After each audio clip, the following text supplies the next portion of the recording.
నైరుతి రుతుపవనాలు ఇప్పటికే బంగాళాఖాతాన్ని తాకాయి. బంగాళాఖాతం దక్షిణ ప్రాంతం అండమాన్ నికోబార్ దీవులకు సమీపించాయి.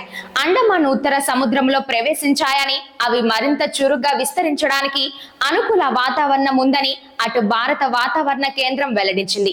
ఇంకొద్ది రోజుల్లో అరేబియా, బంగాళాఖాతం దక్షిణ ప్రాంతాలు, అండమాన్ నికోబార్ అంతటా రుతుపవనాలు విస్తరించనున్నాయి. క్రమంగా జూన్ 1వ తేదీ కంటే ముందే, అంటే మే 27వ తేదీ నాటికే రుతుపవనాలు కేరళ తీరాన్ని తాకే అవకాశం ఉందని వివరించింది. ఏపీలో వచ్చే 48 గంటల్లో ఓ మోస్తారు నుంచి భారీ వర్షాలు కురుస్తాయని విపత్తు నిర్వహణ విభాగం తెలిపింది. బంగాళాఖాతంలో ఉపరితల ఆవర్తనం ఏర్పడింది. ఈ నెల 22వ తేదీ నాటికి ఇది మరింత బలపడనుంది, అల్పపీడనంగా మారనుంది. 23 నుంచి 28వ తేదీల మధ్య తుఫాన్ గా మారే అవకాశం ఉంది. దీనికి శక్తి అని పేరు పెట్టారు.